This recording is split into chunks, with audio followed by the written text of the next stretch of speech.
oli erakordselt meeldiv. Te näete siin laual praegu 3 raamatut, üks on Eestist, üks on Venemaalt, üks on Aserbaidžaanist.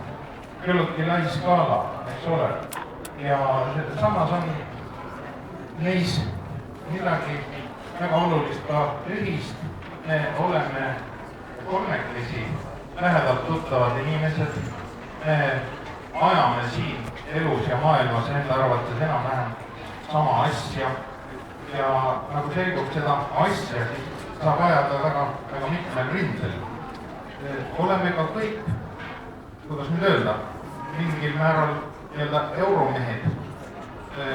Andres kõige ilmsemalt praegu tuntud poliitikuna Euroopa Nõukogu Parlamentaarsest Assambleest, Aserbaidžaani raportöörina, Arko Mihkelson nagu juba veteranspetsialist välispoliitikast ja Euroopa küsimuste komisjoni esimees.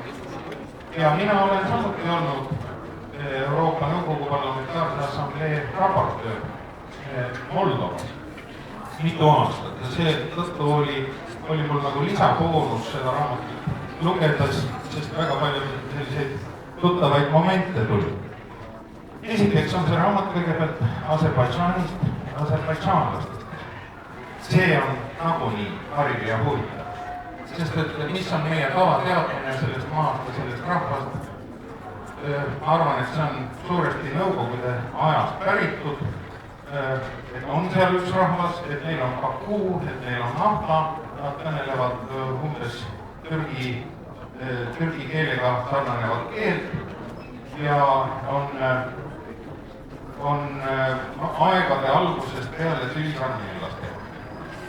Sellest on nagu vähe.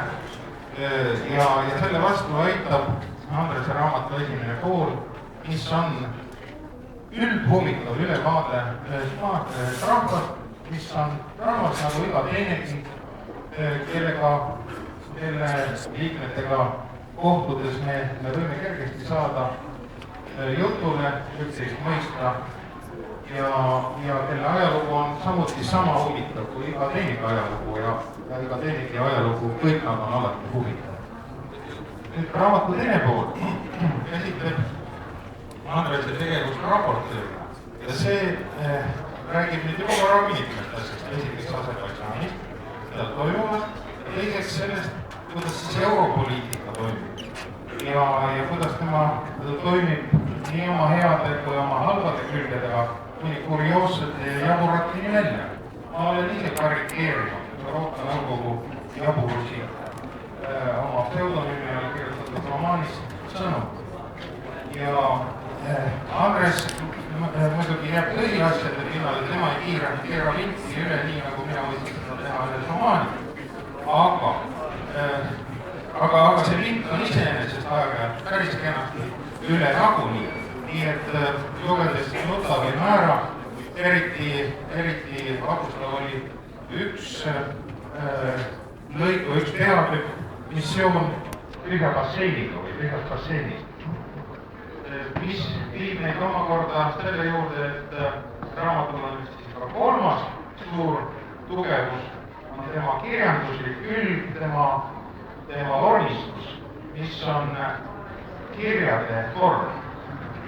See ei ole päris kasutu kirja Maarjale, aga kiri ikkagi on intiimne suhtlusviis ja Andres on väga hea kirjakirjutaja.